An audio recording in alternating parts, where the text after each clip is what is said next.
Hey Oats, did you catch the Microsoft showcase? Starfield looks great. I have no idea. I have no idea what Starfield is. I have been looking at all the Diablo 4 stuff. I mean, Diablo 4 looks good.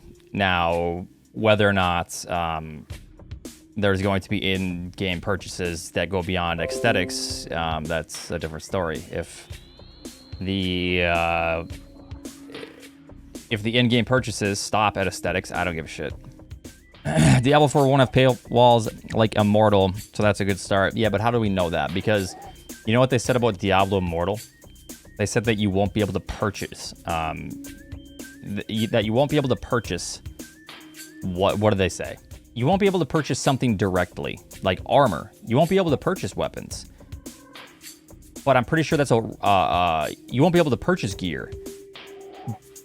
But they said that because it's a roundabout way of saying, well, you can purchase gems. That's not gear. And those gems just so happen to buy gear. They said you won't be able to purchase gear, so they just made it so you need to purchase gems instead. Exactly. So that's why I don't trust anything. So, yeah. Yep.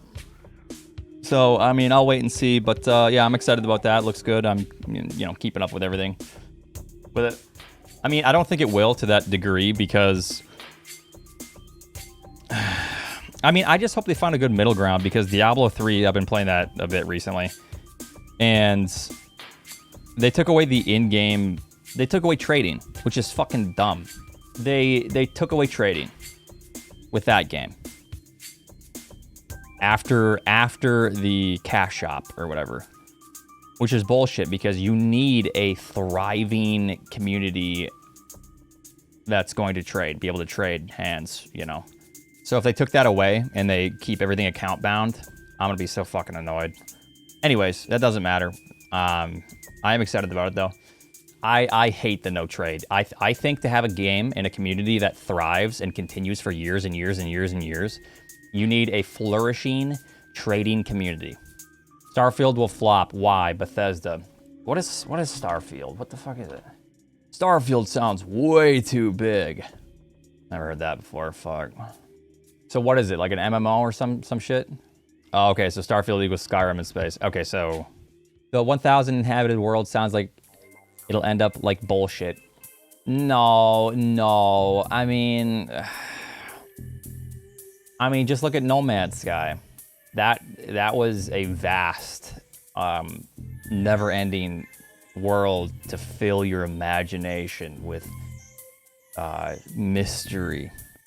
I mean, Bethesda hasn't been doing too hot recently, right?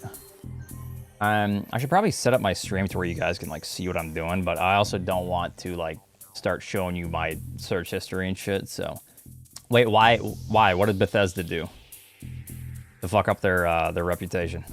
76? I mean, that was like 76 years ago now. At this point, jeez,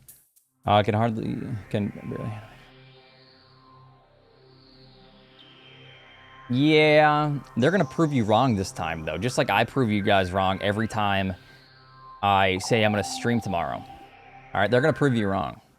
Mostly people are angry at Bethesda because they've been waiting so long and have become bitter because they once liked their games. Okay. Yeah, I mean, there was so much hype around Fallout 76. I remember that. And then there was so much disappointment. What's wrong with horse armor? Yep, now you have games at $100,000, $10 later, you can max out a character. That's what's wrong with horse armor. Slippery slope. I'm still waiting on my canvas bag, okay? Don't worry. With 76, it's still not what we wanted, but it's definitely... Yeah, I've actually heard it's better now. Listen, I don't care. I want to just make something clear. I don't care about in-game purchases when it comes to aesthetics. As long as it's as long as those aesthetics don't contribute to the game's actual play, I really don't care.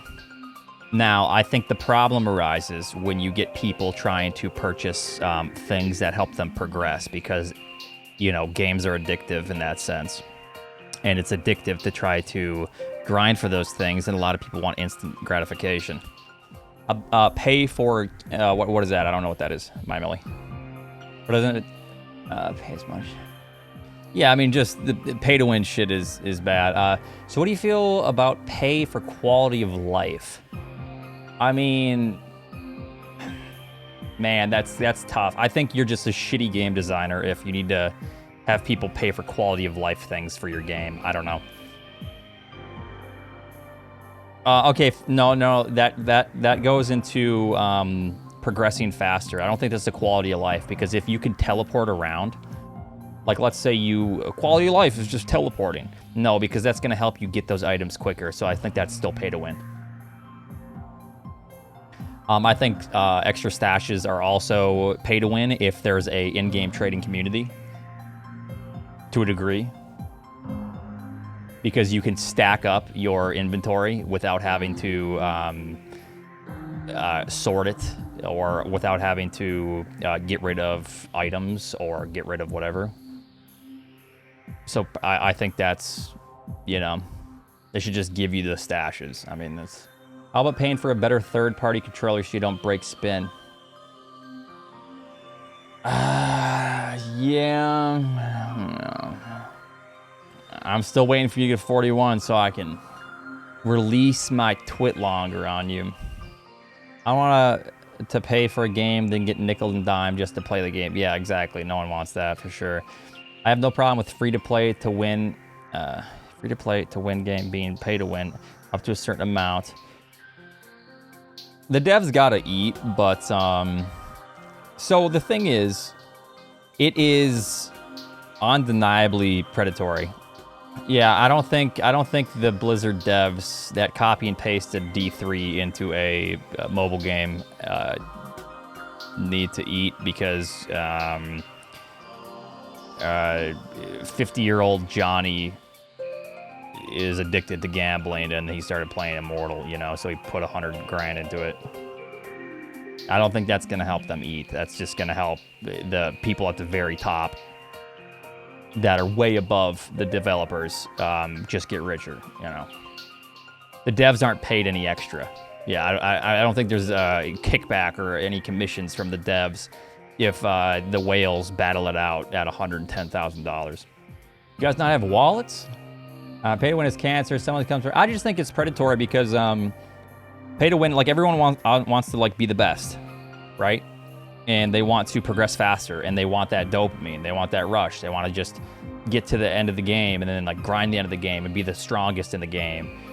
And that's why I think it's kind of predatory, right?